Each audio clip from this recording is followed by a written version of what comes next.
Bueno, ayer yo no sabía cuánto tiempo tenía, hasta qué horas podíamos usar el tiempo, y por lo tanto dejé algunas cositas en el tintero que pertenecen a la parte introductoria, antes de la exegética. Entonces hoy vamos a dar continuidad a aquello que se nos quedó en el tintero. Amén. Es posible que a primera vista y al inicio algunas de estas cosas nos puedan parecer irrelevantes o innecesarias,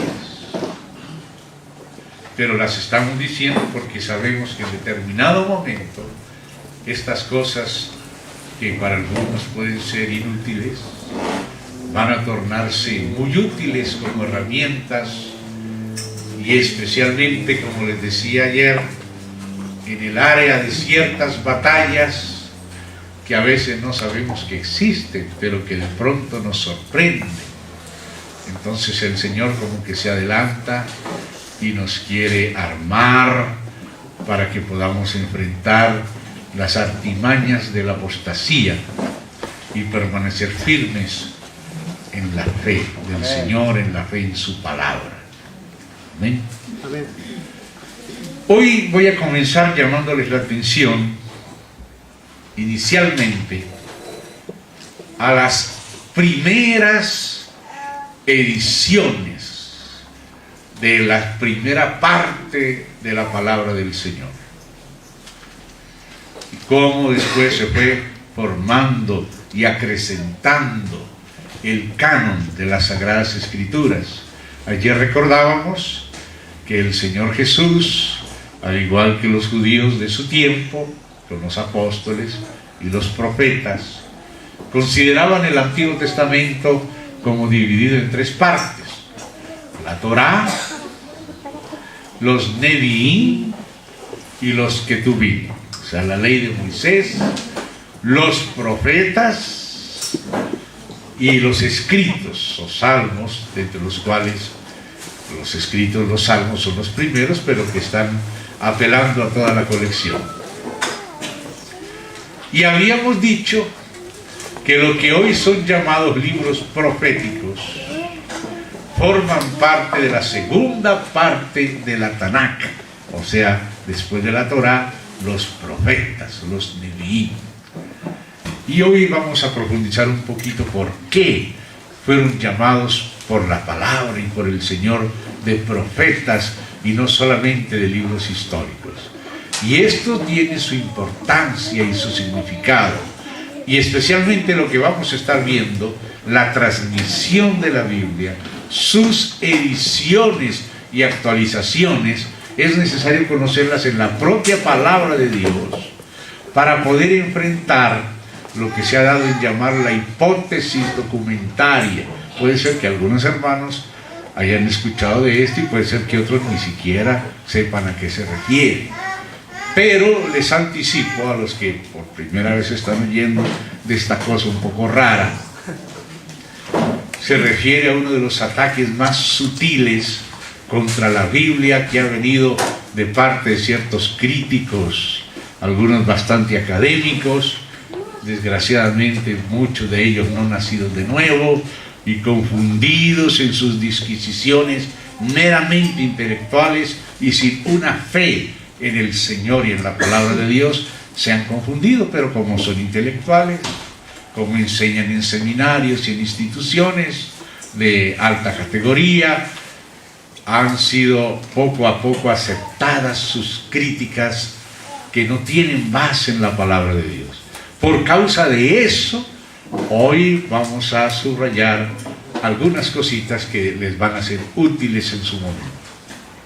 Entonces les ruego que se armen de mucha paciencia, que abran sus Biblias, si es posible, aunque sea con lápiz, marquen ciertos versículos claves que les van a ayudar.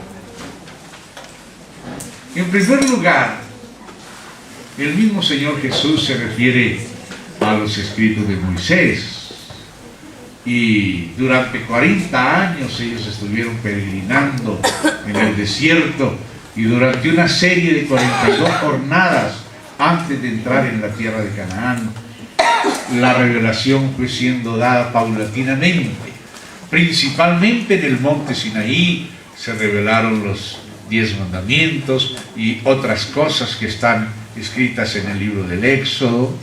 Luego Dios mandó que se hiciera el tabernáculo en el desierto, y también desde el tabernáculo Dios fue revelando también a Moisés, de vez en cuando a Aarón, algunas de las leyes, y todo esto fue siendo coleccionado, fue siendo escrito. Entonces podríamos decir que hay de la Torá, o sea, de la ley de Moisés, en sus primeras partes o partes fundamentales, una primera edición, que fue la que se dio durante las jornadas de ellos en el desierto del Sinaí, y en el monte Sinaí, y en el tabernáculo, y en los 40 años en que ellos peregrinaron antes de entrar en la tierra prometida. Podríamos decir que lo sustancial de las leyes de Dios que está en los libros de Éxodo, Levítico y Deuteronomio se dio en ese periodo. Perdón, Éxodo, Levítico y Números. Deuteronomio ya fue como si fuera una segunda edición de la ley en una nueva situación. La misma palabra Deuteronomio quiere decir como una segunda ley o una segunda promulgación de la ley. Cuando la ley fue promulgada en las condiciones del desierto.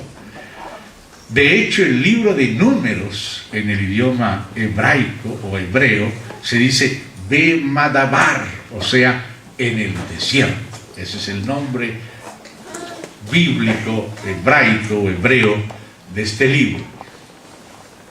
Pero luego, por fin, ellos entraron por tierra de Moab, llegaron hacia los bordes de la tierra prometida, en la Transjordania, hacia el oriente del Jordán, y allí Moisés proclamó el Deuteronomio, ese libro del pacto, ya ajustando las leyes a las nuevas condiciones, porque primeramente ellos tenían que vivir en el desierto, y muchas de las leyes pues hablan de las condiciones de peregrinaje en el desierto, la fauna, la flora que se menciona en esos libros es justamente la del desierto, y algunas de las cosas egipcias. Pero ahora ellos van a entrar en Canaán. Ahora va a ser un poco diferente. Ahora van a conquistar ciudades y se van a establecer de facto en esas ciudades. Por lo tanto, era necesario que la ley estuviera ahora preparada para esa nueva condición en Canaán del pueblo de Dios. Entonces ahí Moisés, en los campos de Moab, antes de cruzar el Jordán, en Gilgal y hacia Jericó, de oriente a occidente, entonces ahí Moisés recapituló la ley y la adaptó para las nuevas condiciones de vida. Todo eso de parte del mismo Señor. Entonces podríamos decir que hay como una primera edición sinaítica de la Torá. Digamos, las recopilaciones primeras de las colecciones de leyes que en las distintas jornadas ellos fueron recibiendo, no solo en el monte Sinaí, sino también en el desierto de Sinaí y sus alrededores. Por eso le estamos llamando a esa primera edición sinaítica. Dios mismo se refiere a ella cuando Él dice, por ejemplo en Malaquías, acordaos de la ley de Moisés mi siervo, al cual di ordenanzas en Horeb. Horeb es otro de los nombres del monte Sinaí, porque no es solamente un monte, sino hay una serie de montes en forma de pie, justamente muy interesante. El hermano Cristian Che nos llama la atención esos detalles. Pero después, la segunda edición, el segundo censo que viene con la segunda edición, porque primero hubo un primer censo, Y después de los 40 años, cuando ya había muerto la vieja generación y ellos iban a entrar, vino un segundo censo, que fue el censo ya de la nueva generación, de los que iban a tomar posesión de la tierra de Canaán con Josué, porque a Moisés no se le permitió entrar, porque Moisés representa la ley y Canaán representa la plenitud de Cristo, y lógicamente que era Josué el que nos tipificaba a Cristo, como ayer a la tarde nos enseñaba también nuestro hermano Eliseo. Moisés no entró, pero entró Josué. Entonces hubo una segunda edición mosaica, la primera sinaítica y la segunda moabita, o sea, en los campos de Moab, antes de entrar. Pero aún así, Moisés les encargó que hicieran una nueva edición cuando entraran a tomar pose de la tierra. ¿Por qué yo les estoy hablando de estas ediciones? ¿Cuál es el objetivo de resaltar esos versículos de la Biblia donde aparecen varias ediciones de la ley con pequeños ajustes de circunstancia? La sinaítica y la moabita son las dos ediciones mosaicas. Después, en el libro de Josué, vamos a ver ahora, aparecen otras dos ediciones.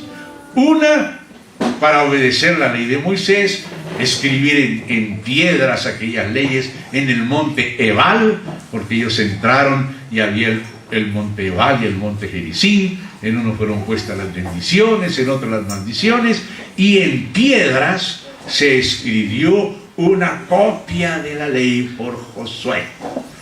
Y no solamente en piedras, sino también se hizo copias de los libros, porque los libros de Moisés fueron entregados a Josué, a los ancianos y a los sacerdotes.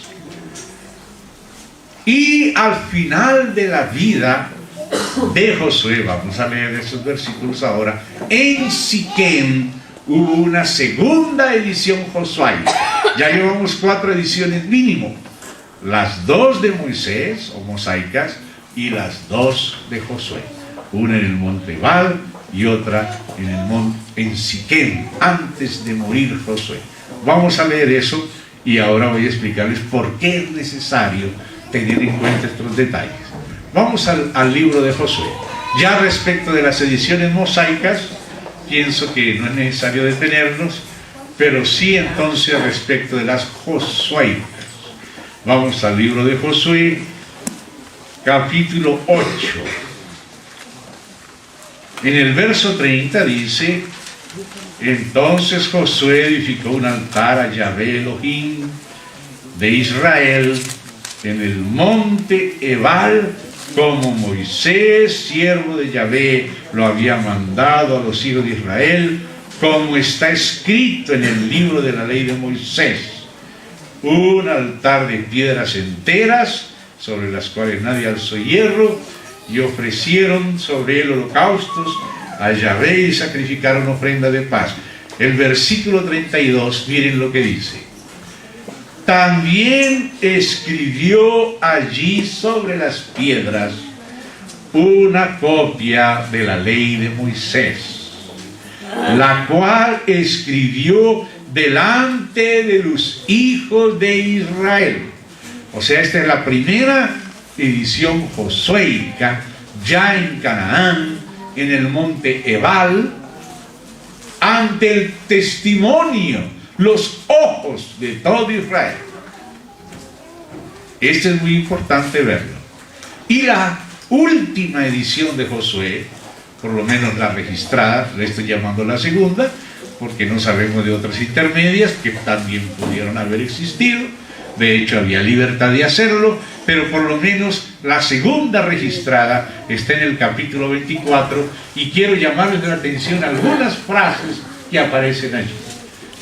Libro de Josué, capítulo 24. Ya no estamos en el monte Ebal, sino en el Siquem, lo que hoy en día se llama Samaria, o Naplusa o Neápolis, que son distintos nombres que corresponden hoy a la Cisjordania.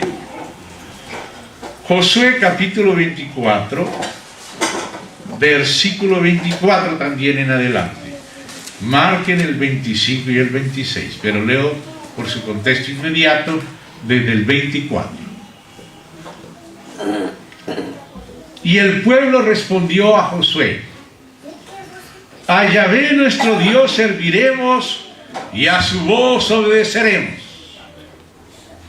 Entonces Josué hizo pacto con el pueblo el mismo día y les dio estatutos y leyes en Siquem. Estos no son distintos de los de Moisés, es los mismos que él había recibido de Moisés, estatutos y leyes. Y escribió Josué estas palabras en el libro de la ley de Dios. Entonces, fíjense en esta frase. Moisés había escrito, habían hecho copia y adaptación en Deuteronomio, luego se había hecho la copia en el Monte Val, y ahora en Siquem se hace otra copia. Pero en la copia que se hizo en Siquem, Josué acrecentó sus propias palabras. Quiero llamarles la atención a este detalle. Josué escribiendo también palabras de Josué en los libros de la ley. Vean, versículo 25. Entonces Josué hizo pacto con el pueblo el mismo día, les dio estatutos y leyes en Siquem, y verso 26. Y escribió Josué estas palabras, o sea, las que acababa de hablar aquí con el pacto que tuvo en Siquem con Israel. Estas palabras en el libro de la ley de Dios. O sea que aquí comenzó a haber un engrosamiento y una continuidad del libro de la ley. ¿Se da cuenta? Porque ya había muerto Moisés, ahora llegamos al tiempo de Josué. Josué es fiel a la ley, pero también acrecentó unas palabras. ¿Por qué me detengo en estas ediciones? Después vamos a ver una otra más de parte de Samuel, que era un tiempo también nuclear de avivamiento. Otro profeta muy significativo, a través de quien Dios estableció la monarquía. Ese cambio de esquina, esa vuelta de esquina del tiempo de los jueces al tiempo de la monarquía. Dios necesitó de un hombre especial que fue Samuel. Y Samuel también escribió. Vamos a ver eso en el libro primero de Samuel, capítulo 10, versículo 25. Tome nota de esos versos, porque le van a ser útiles. Primer libro de Samuel, capítulo 10, versículo 25. Samuel, esto fue cuando él estableció el reino, estableció a Saúl, pero le había dicho a Saúl que él no tenía que poner sus propias leyes, sino ser fiel a la ley de Dios. Entonces mire lo que dice el verso 25. Primer libro de Samuel, capítulo 10, verso 25. Samuel recitó luego al pueblo las leyes del reino y las escribió en un libro. Esta es la quinta edición. Esta es ya la edición samuelina o la edición de Samuel. Tenemos dos ediciones mosaicas, dos josueicas y una de Samuel. Seguras, puede haber otras intermedias de las cuales no tenemos claras noticias, pero estas son las ediciones seguras de manos de los ungidos de Dios, de los escogidos de Dios, dos de Moisés, dos de Josué, una de Samuel. Y dice, y las escribió en un libro, el cual guardó delante de Yahvé. La razón por la que les digo esto, este proceso de copia y recopia y acrecentando algunas palabras Josué, poniendo al día ciertas cosas, esto es necesario comprenderlo. ¿Saben por qué, hermanos? Les voy a decir por qué. Porque cuando tú estás leyendo los escritos de Moisés, que son de la época de Moisés, incluso cuando él incorpora escritos anteriores a él mismo, como estábamos viendo ayer, los escritos patriarcales. Al hacerse una segunda edición, una tercera, una cuarta, una quinta, una sexta, a veces en esa nueva edición se acrecentaban, como vimos de Josué, algunas palabritas. Por ejemplo, en el libro de Deuteronomio aparece la muerte de Moisés. Al final de Deuteronomio, aunque en su mayoría, en la parte fundamental, Moisés escribe el Deuteronomio, sin embargo hay algunas partecitas que fueron escritas después por Josué. Por ejemplo, en cuanto a la muerte de Moisés, lo más probable es que Moisés no haya escrito acerca de su propia muerte, ¿verdad? Y algunas frasecitas que se dicen de Moisés, por ejemplo, que no había un varón tan manso en la tierra como Moisés. Si Moisés era tan manso, es difícil que él hubiera escrito esa frase, pero estaba perfectamente bien que cuando Moisés estaba reescribiendo y citando las leyes en su contexto, hubiera podido acrecentar, como lo dice el libro de Josué, algunas palabritas. Entonces usted va a encontrar en la lectura de los libros de Moisés de vez en cuando alguna frasecita que se corresponde con el tiempo de Josué, o sea, con la edición o una o la otra de Josué. Hay cosas que no pudo haber escrito Moisés. Por ejemplo, todavía cuando murió Moisés no habían tomado posesión de la tierra. Cuando Josué se tomó la tierra y se distribuyó, entonces le tocó a tales tribus ciertos lugares, y por allá en el extremo norte le tocó a la tribu de Dan. Entonces de pronto usted está leyendo en los tiempos de Moisés y de pronto se encuentra con una frasecita que se refiere a los tiempos de Josué. A veces se refiere a los tiempos de Samuel.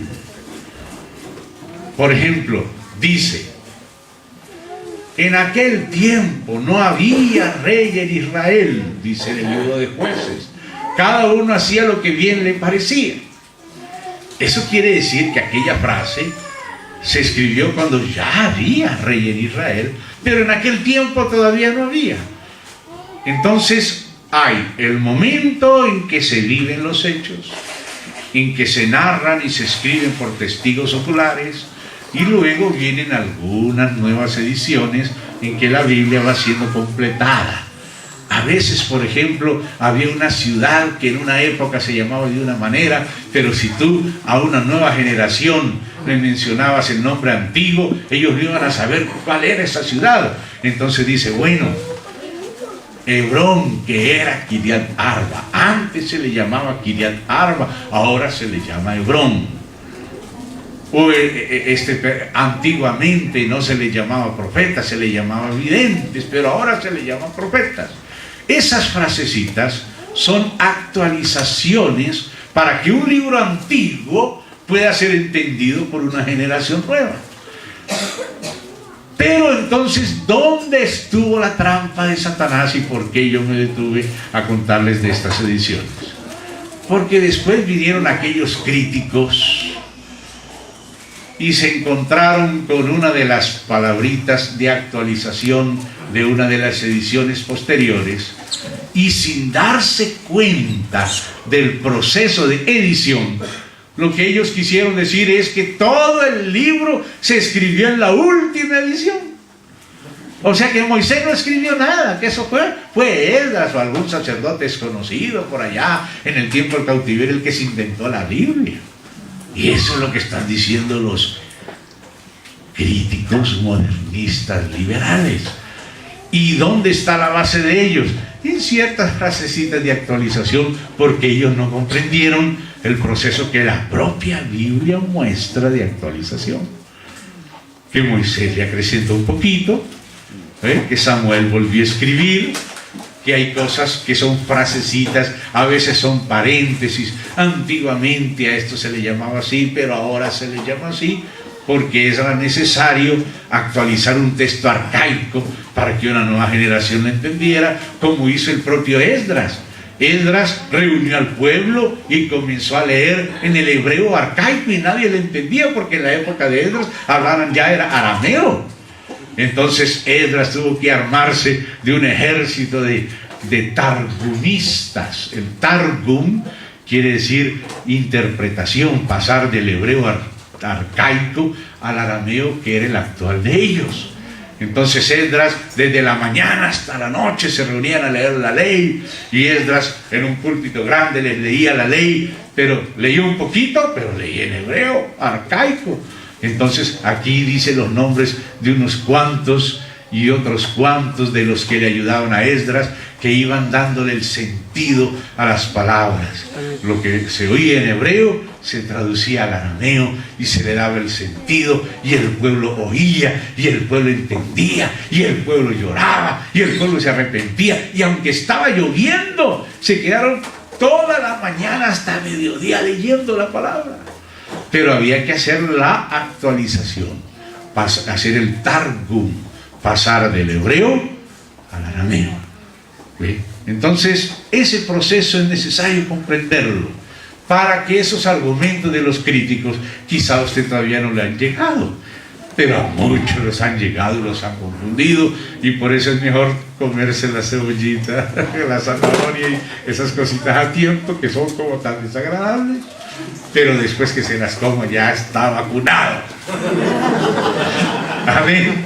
Entonces, por eso apelo a su paciencia. Amén. Yo sé por qué les estoy diciendo estas cosas.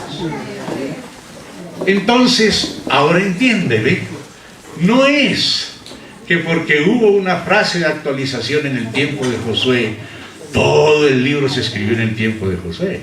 O porque hubo una actualización en el tiempo de Samuel, o en el de David, o en el de Esdras, eso no quiere decir que todo el libro se escribió en el tiempo de Esdras. No, el libro proviene de la antigüedad, con documentos antiguos reelaborados otra vez por Moisés. Incluso vamos a ver un ejemplo de actualización que hizo Moisés en el libro de las relaciones de Adán, cosas que no hubiera podido escribir Adán, pero para explicar en el tiempo de Moisés los lugares que eran en el tiempo de Adán, le tocó a Moisés hacer una actualización. Entonces vamos a ver un ejemplo y ustedes me van a entender. Moisés con toda claridad dice que ese es el libro de las relaciones de Adán. Amén. Pero al mismo tiempo es Moisés el que los está reescribiendo, los está usando. Amén. Entonces dice en el capítulo 2, porque recuerden que el libro de las relaciones de Adán empieza en el capítulo 2, versículo 4, parte B, y llega hasta el capítulo 5, versículo 1, parte A. Esa es el Toledot, el Sefer Toledot Adán, las relaciones, libro de las relaciones de Adán. Ahora, en el libro aparecían los nombres de los ríos. Y entonces en el capítulo 2, desde el versículo 10, dice, y salía de Edén un río. Ahora ya está hablando del pasado. Acuérdense que Moisés escribió fue en el tiempo del diluvio, después del diluvio, cuando ya la geografía del planeta había mudado un poco. Entonces tenía que hacer algunas adaptaciones para que la gente postdiluviana entendiera la geografía prediluviana o antediluviana. Entonces dice, y salía de Edén un río para regar el huerto, y de allí se repartía en 4 brazos. El nombre del uno era Pisón, pero ahora tiene que venir la actualización. ¿Qué es Pisón? Entonces ahora le toca a Moisés tomar ese documento adámico y actualizarlo a la generación de él. Este Pisón es el que rodea toda la tierra de Ávila donde hay oro. Esa frase, el que rodea la tierra de Ávila donde hay oro, no puede ser de Adán, porque Ávila fue uno de los descendientes de los 3 hijos de Noé después del diluvio. Pero el nombre Pisón sí era el antiguo. Pero para que los nuevos las generaciones postdiluvianas entendiera a qué se refería el libro de las relaciones de Adán, entonces Moisés tenía que hacer esas explicaciones. ¿Comprende? Este pisón es el que rodea toda la tierra de Ávila. Ahora sí sabemos que es la tierra de Ávila. Si usted va y dice, ¿cómo se llama esta ciudad? No, esta ciudad se llama O'Higgins. Ah, O'Higgins. Entonces usted sabe que es de la época de la independencia para acá. Porque de la época de la independencia para atrás no podía llamarse O'Higgins. Porque O'Higgins fue un libertador. Entonces tenía que tener otro nombre, posiblemente en Mapudungún. ¿Ve? Y solamente que no es que empezó a existir esa población, no, ya existía. Tenía otro nombre, pero después se actualizó. Si usted comprende este proceso, usted se va a librar de muchos problemas. Amén. Y no se va a dejar enredar por Satanás. Amén. Entonces ahora vamos a ver algo más que escribió Samuel. ¿Entendieron lo que estamos queriendo decir? Sí. Las actualizaciones necesarias, hay que esta palabra ponerla al día de hoy. El documento viene de la antigüedad. El documento no viene de la última actualización. No, el documento viene de la primera escritura, pero esa escritura se fue recopiando, y cuando era necesario actualizarla, el Espíritu Santo la hacía actualizar a través de profetas de Dios, como Samuel, como otros que vamos a ver aquí. Entonces, habíamos llegado hasta la edición de Samuel, que está en Primera de Samuel 10:25. Ahora, Samuel no solamente reescribió las leyes del reino, porque Dios había dicho que desde Deuteronomio que el rey que iba a reinar en la tierra de Canaán, hablando en futuro, porque Moisés todavía no había entrado, pero siempre hablaba en futuro. Va a haber un rey, ese rey no tiene que dedicarse ni a los caballos, ni a la promiscuidad, ni a buscar dinero, sino que todos los días tiene que leer en la ley de Moisés. Y por eso las leyes del reino se referían, era a la Torá. La ley de Moisés eran las leyes del reino. Y sobre eso fue que enseñó Samuel a Saúl.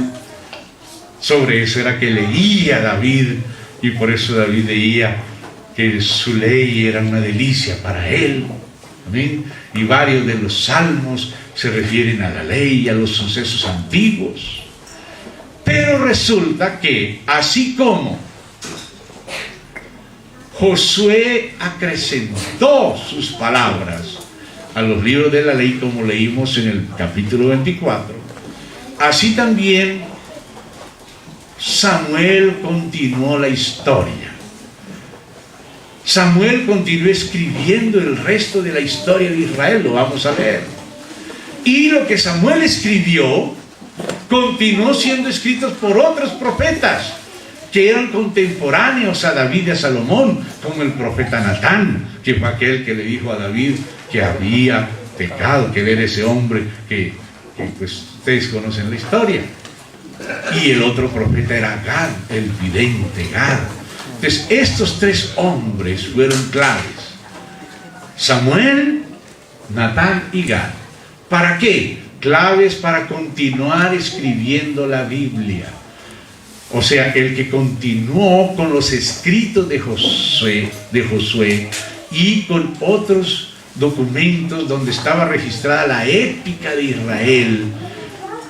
Había un libro donde se registraba la historia de Israel. Y ese libro se llamaba el libro de Jaser. Puede ser que algunos de ustedes se acuerden, yo como que he oído en alguna parte eso del libro de Jaser. Pues en el libro de Jaser se registraba la épica de Israel. Y luego Samuel, cuando fue a escribir la continuidad de la historia, él tenía las fuentes también del libro de Jaser. Entonces, vamos a ver los escritos de Samuel, los escritos de Natán, los escritos de Gad, porque Gad y Natán continuaron y completaron a Samuel. Y Samuel fue el principal escritor que con los escritos de Josué escribió el libro de Josué, escribió el libro de los jueces, escribió el libro de Ruth y colocó parte fundamental de los primeros libros de Samuel mismo, que fueron continuados por el profeta Natán y por el profeta Gad. O sea, estos son los escritores sagrados que escribieron la Biblia. Por eso esos libros, desde Josué hasta Reyes, no son llamados históricos, sino los profetas primeros, porque fueron escritos por profetas. El libro de Josué, de Jueces, de Ruth, de Primera y Segunda de Samuel y de Reyes fueron escritos por profetas. ¿Cuáles profetas? Samuel, Natán, Gad. Y luego lo que cuenta el libro de los Reyes fue escrito por muchos profetas que luego resumió Jeremías con Baruch. O sea, la vida de tal rey Roboam la escribió un profeta llamado Ahías Silonita. La vida de otro profeta. Y ustedes, cuando están leyendo los Reyes, dicen: los demás hechos del rey fulano están escritos en la profecía de Semaías, o en la de Ido, o en la de Jehú, y menciona unos profetas. Lo mismo sucede en Crónicas. Cuando usted lee el libro de Crónicas, el cronista, que es Nehemías, con la ayuda de Esdras, él cita sus fuentes históricas. Y las fuentes que aparecen en Crónicas y las fuentes que son explícitamente citadas en Reyes son de profetas testigos de los acontecimientos. Estos profetas vieron la vida de David, vieron la vida de Salomón, vieron la vida de Roboam, de Jeroboam, de Josafat, de todos los demás profetas. Y esos testigos se escribieron. Y por eso constantemente, a lo largo de la historia de los reyes, tanto en el libro de Reyes como en el libro de Crónicas, dice: las demás hechos del rey fulano están escritos en tal, los escritos del profeta tal, los escritos del profeta tal. Luego, ¿qué hizo Jeremías? Jeremías reunió esos escritos y extractó lo fundamental con la ayuda de Baruch. Entonces, el libro de los Reyes fue escrito por Jeremías, que era un profeta de Dios, con la ayuda de Baruch, seleccionando los hechos de los escritos de otros profetas mencionados en las fuentes. Esas fuentes son mencionadas, no son calladas. Ahías Silonita, Semaías, Jehú ben Nimsi, Eliezer Dodaba de Maresa, y un montón de profetas que están citados a lo largo de los Reyes y a lo largo de las Crónicas. Entonces Jeremías era otro profeta que seleccionó lo principal profético de otros profetas. Por eso esos libros se llaman Neviim, profetas, no históricos. Porque desde Josué fue escrito por Samuel, Jueces fue escrito por Samuel, tomando base también del libro de Jacer, como vamos a ver ahora. Ruth también fue escrito por Samuel y completado por Natán y completado por Gad, así como Josué completaba a Moisés, Samuel completaba después a estos y los otros completaban a los otros, y así se fue escribiendo la Biblia por profetas inspirados, profetas que vivieron los hechos con sus ojos y los interpretaron según el Espíritu Santo. Y luego otro profeta, leyendo a su profeta, seleccionó lo principal y armó el libro de los Reyes. Entonces, desde Josué hasta Reyes, que son libros llamados históricos, realmente son los profetas primeros, libros escritos todos por profetas, todos bajo la inspiración del Espíritu Santo, profetas viviendo la historia, profetas interviniendo de parte de Dios en la historia, profetas registrando y profetas seleccionando lo principal. Entonces, el libro de los Reyes continúa los libros de Samuel, y los libros de Samuel continúan los libros de los Jueces, que tienen a Ruth incluido como uno de sus capítulos, y estos continúan el libro de Josué. Vamos al libro primero de Crónicas. Vamos a leer el capítulo 29, versículo 29. Primer libro de Crónicas, capítulo 29, versículo 29 y 30. Marquen estos dos versos, porque estos dos versos son los que hablan de la autoría. Por ahí estaba leyendo en internet un ataque de los musulmanes a los cristianos, queriendo exaltar el Corán, atacando la Biblia, que nadie sabía quién había escrito esos libros. ¿Cómo que nadie sabía? Él no sabía, y los que él leyó tampoco sabían, pero la Biblia sí decía. Y vamos a leer en la Biblia. Amén. Vamos a leer en la Biblia. Entonces, libro primero de Crónicas, versículos 29 y 30. Pongan atención a lo que vamos a leer.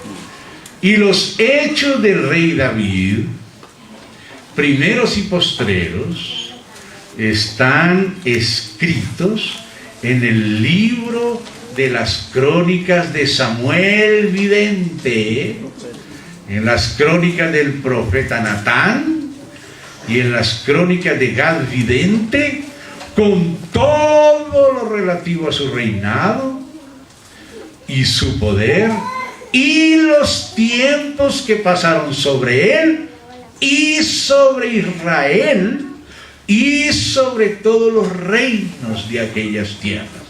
Entonces, ¿se dan cuenta cuál fue el trabajo de Samuel? Samuel es como si hubiera sido un segundo Moisés. Moisés hizo un gran trabajo de recopilación y de escritura, y él lo dejó a Josué y a los ancianos y a los sacerdotes, y luego vino ese tiempo y Josué hizo su parte, sus ediciones, pero en el tiempo de los jueces, ya cuando murieron los que conocían a Moisés y a Josué, comenzaron a apartarse. Entonces comenzó Dios a tener que permitir que las tribus vecinas vinieran y castigaran a Israel hasta que se convirtieran, y Dios le levantaba uno que otro juez. Pero aún cuando tú lees el libro de los jueces, la memoria del tiempo de Moisés y de Josué siempre es constantemente recordada en el libro de los jueces y en el mismo libro de Samuel. Entonces después, cuando hubo que dar una vuelta a la esquina y preparar otra vez una restauración e introducir el reino mesiánico, porque era figura del Mesías que venía, aparece otro gran profeta de Dios, que es llamado Samuel.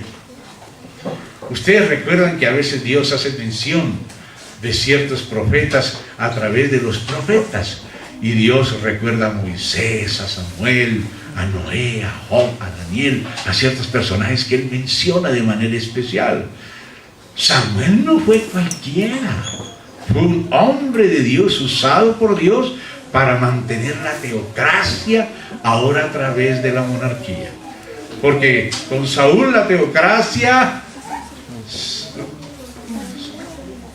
se comenzó a perder debido a que Saúl no quiso obedecer a Dios y empezó a obedecerse a sí mismo y a hacer su propio monumento para sí mismo y dar sus propias opiniones. Entonces ya no iba a representar a Dios. Entonces Dios tuvo que desechar a Saúl y levantar a David, un hombre conforme a su corazón, un hombre que tenía hacer las cosas a su manera y que quería hacer las cosas como Dios quería. Y aunque a veces, queriendo hacer el bien, se le olvidaba algún versículo, Dios lo entregaba a serio, como cuando murió Usa porque quiso meter la mano en el arca y le tocó corregir a Dios. Y entonces David dijo: entonces, ¿cómo es que hay que traer el arca? Y descubrieron que no era en carros de bueyes, sino sobre los hombros de los levitas. Ustedes conocen la historia. La historia de David, esa que aparece en el libro de Samuel y que es continuada en el libro de Reyes, fue escrita por el propio Samuel. ¿Se da cuenta? Dice: los hechos primeros y postreros de David están escritos en el libro de las crónicas de Samuel. Las crónicas de Samuel no es el libro de crónicas que aparece en la Biblia, que esas son escritas por Nehemías con la ayuda de Esdras. Pero los escritos que contienen lo de David y los anteriores, porque fíjense, vuelvan a leer conmigo el versículo 29, el 30, dice, el 29 dice: están escritos en el libro de las crónicas de Samuel vidente. O sea, esa era la manera como en el Antiguo Testamento se llamaban estos libros: de jueces, de Josué, de jueces, de Ruth se llamaban las Crónicas de Samuel Vidente. Ese era el título antiguo. ¿Se da cuenta? Porque fueron ellos los que escribieron con el material que había de Josué, con la fuente que había del libro de Jacer, que vamos a ver ahora. Entonces Samuel escribió toda esa historia hasta David, y la continuó Natán y la continuó Gad, todos profetas. Pero miren, no solo de David escribió. Verso 30 dice: con todo lo relativo a su reinado, eso todavía es David, y su poder, eso todavía es David, y los tiempos que pasaron sobre él, sobre David, eso es lo que está en Samuel. ¿Ve? Y cuando leemos los libros de Samuel, que estamos leyendo la historia de David, ¿se dan cuenta?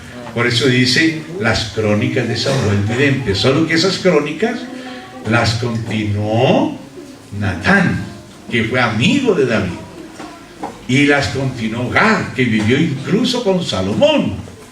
Ellos continuaron. Por eso en el libro de Crónicas se ve que se murió Samuel, pero así como en el libro de Deuteronomio se murió Moisés, pero continuó Josué. En el libro de Samuel se muere Samuel, pero es porque lo continúa Natán y lo continúa Gad. ¿Se dan cuenta cómo se fue escribiendo la Biblia? Por profetas.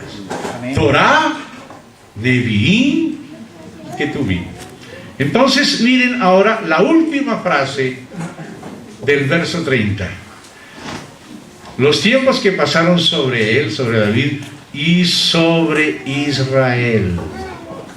No solo sobre David, sino los tiempos que pasaron sobre Israel. O sea, desde que Samuel hizo su edición de la Torá, continuó los tiempos de Josué, los tiempos de los jueces, llegó al tiempo de Samuel.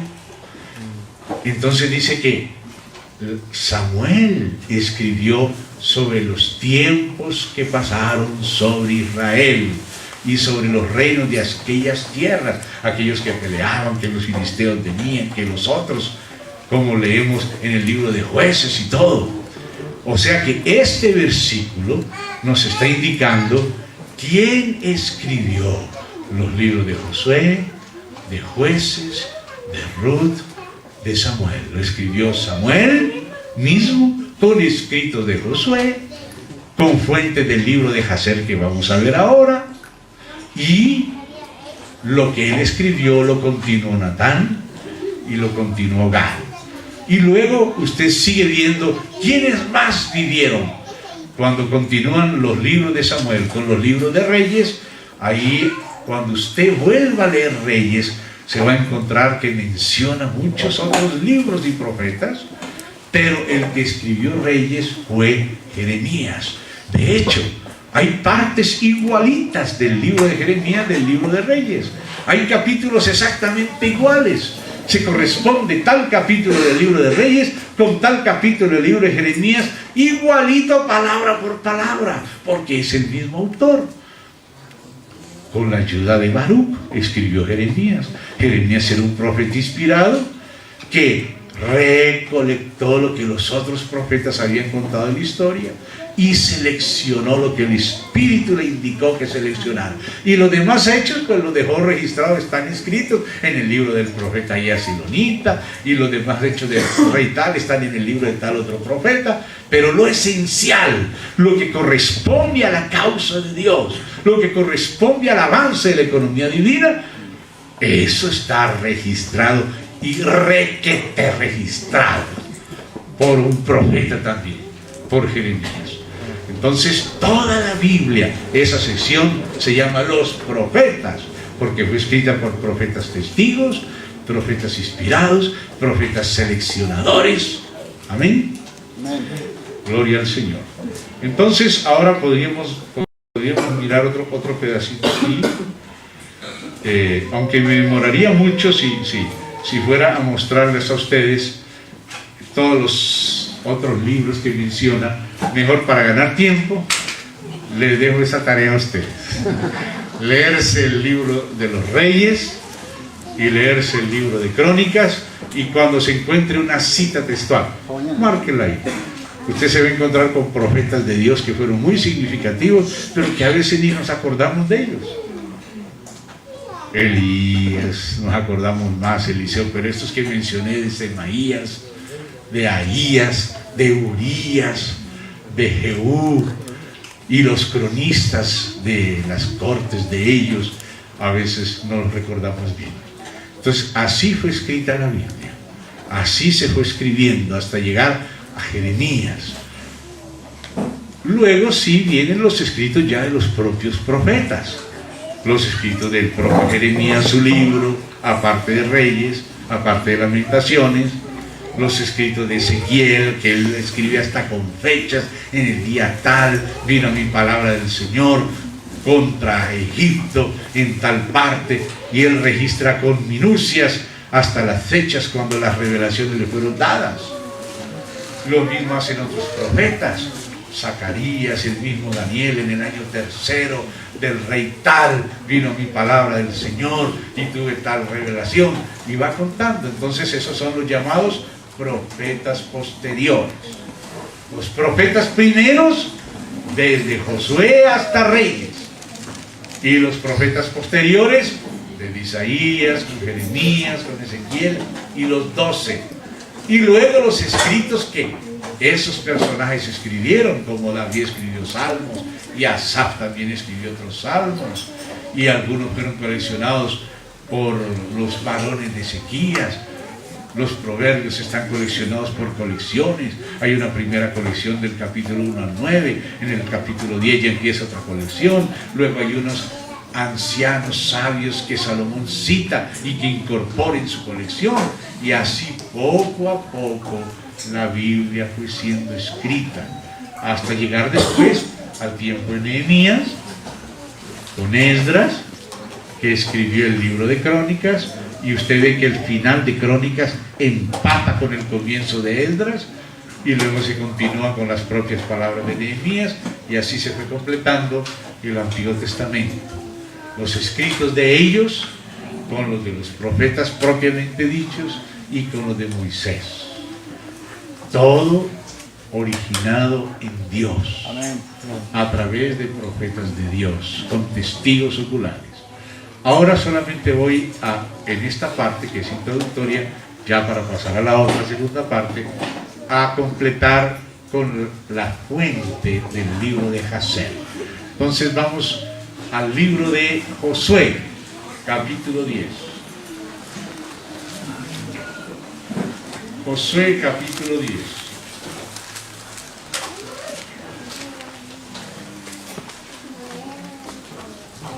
Ya sabemos por Primera de Crónicas 29:30 que Samuel escribió esos libros sobre la historia de Israel, los tiempos que pasaron sobre Israel, o sea, lo relativo a Josué, lo relativo a Jueces, lo relativo a Ruth, lo relativo al propio Samuel, y eso lo completó Natán y Gad. Amén.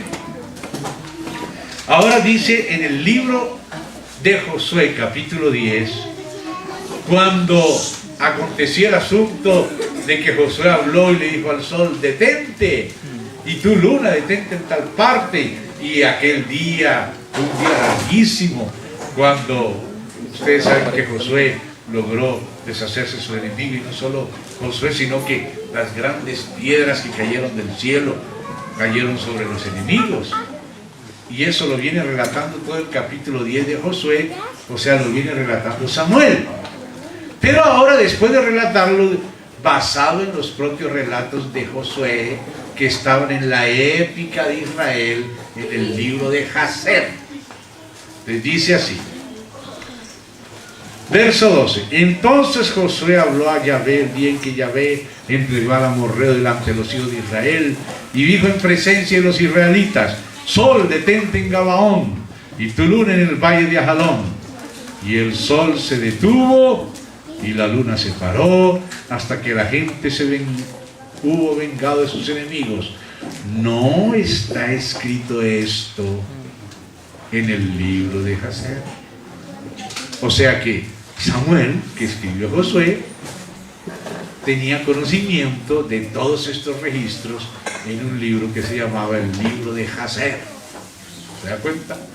¿Por qué? Porque Samuel necesitaba también unas fuentes del periodo de Josué y de Jueces. Ahora vamos a ver otra mención que la Biblia hace del libro de Jazer, y vamos a segundo libro de Samuel. Segundo libro de Samuel. Vamos a ver si no me estoy equivocando, creo que es segundo de Samuel. Exacto. Capítulo 1. Capítulo 1. Miren en su Biblia, señalen si quieren. Verso 17. Segundo libro de Samuel, capítulo 1, verso 17. Y endechó David a Saúl y a Jonatán su hijo con esta endecha, y dijo que debía enseñarse a los hijos de Judá. He aquí que está escrito en el libro de Jazer. Y comienza a hacer la cita textual de la endecha que enseñó David cuando murieron Saúl y Jonatán, y esa endecha va del verso 19 al 27 y fue tomado del libro de Jazer por el escritor del libro de Samuel, que es Samuel, completado luego por Natán y Gad. Entonces se dan cuenta que en el libro de Jazer había registros desde la época de Josué hasta la época de David. O sea, era un libro que registraba la épica de Israel. Ese libro sirvió de fuentes para el propio Samuel. ¿Se dan cuenta? Por eso es que dice, ¿acaso esto no está escrito en el libro de Jazer? Y dice, esa endecha que mandó David que se enseñe está escrita en el libro de Jazer, y la cita textualmente. O sea que el libro de Jazer contenía historias antiguas. Y antes del libro de Jazer, esas historias estaban en un libro que se llamaba Libro de las Batallas de Jehová o de Yahvé, que es citado en Números. En el libro de Números se cita el libro de las batallas. O sea, ellos peleaban batallas, esas batallas se registraban, pero no todo lo que estaba registrado era interés del Espíritu Santo que se contara. Estaba el registro y el Espíritu Santo escogía algunas partes que eran las importantes de la historia, las significativas, y esas las registraba, como hacía Jeremías con todos los registros de los profetas del tiempo de los reyes. Él escogía lo principal y lo demás decía, los demás hechos están escritos en tal parte. Sí, o sea, si a alguno le interesa un poco más, vaya, busque esos otros libros, pero lo esencial para el avance de la causa de Dios es lo que está en la Biblia. Lo otro está ahí como documentación histórica para verificar los hechos reales. Entonces nos damos cuenta que existía el libro de Jazer, que es citado en el libro de Josué y en el libro de Samuel, que son escritos por Samuel. Son las crónicas de Samuel vidente, continuadas por las crónicas del profeta Natán, continuadas por las crónicas del profeta o el vidente Gad. Amén, hermanos. Pues así se escribió el Antiguo Testamento por hombres de Dios. Luego el Nuevo Testamento, sí, ya sabemos que se escribió en una misma generación, no como el Antiguo. El Antiguo tuvo que escribirse a lo largo de muchas generaciones y con muchas actualizaciones y reediciones. En cambio, el Nuevo se escribió en una sola generación. En el primer siglo de la era cristiana, cada uno de los apóstoles escribió algún evangelio, algunas cartas. Hubo algunas cosas que se perdieron, pero Dios permitió que se perdieran porque lo esencial ya estaba escrito por otro o por él mismo. Pablo menciona una primera carta a los Corintios anterior a la primera que nosotros llamamos primera. Él dice, os he escrito así, pero la entendieron mal, entonces Dios permitió que se perdiera. También el apóstol Juan dice, yo le he escrito a la iglesia, pero Diótrefes, que le gusta tener el primer lugar, entre ellos no nos recibe. Entonces probablemente Diótrefes hizo que se perdiera la carta de Juan, pero los hechos esenciales de la revelación están en las que quedaron. La providencia de Dios. A veces Satanás quería destruir el libro de la ley y vino uno de los reyes allá, Joaquín, y lo quemó, y sin embargo tuvo que escribirlo de nuevo. Las profecías de Jeremías las rasgó y le dijo ahora Dios a Jeremías, ahora escríbele de nuevo y añádele más. Así que la providencia de Dios es la que determinó lo que quedó, y lo que no quedó también no era necesario, porque si hubiera sido necesario hubiera quedado. Pero la palabra ya está completa. Amén. Entonces, hermanos, esta era la partecita que se había quedado en el tintero de ayer, pero ya era yo como no sabía que tenía plazo hasta las 1:30, y yo pensé, qué vergüenza, con los hermanos tendrán hambre. Pero hoy no voy a tener vergüenza, hoy no voy hasta la 1:30. Hermano, ¿puedo hacer una pregunta? Sí. En el Nuevo Testamento de los libros, ¿qué es eso de los libros hipócritos? ¿Cuánto menos? Los apócrifos son otros libros que les atribuían a los apóstoles, pero que no habían sido escritos por ellos, o se los atribuían a profetas del Antiguo Testamento, pero falsamente. Eran libros espurios. Entonces, por eso la iglesia primitiva, al examinar toda la marejada de libros que circulaban, reconoció, bueno, estos son canónicos. Sobre estos hay ciertas dudas, pero estos sí son, hay que leerlos reservadamente y con cuidado. Solo los hermanos maduros los pueden leer sin enredarse, y por eso fueron llamados apócrifos. ¿Amén, hermanos? Bueno, entonces voy a tomar un poquito de agua. Vamos a descansar 2 o 3 minutos y vamos a la segunda parte. Amén.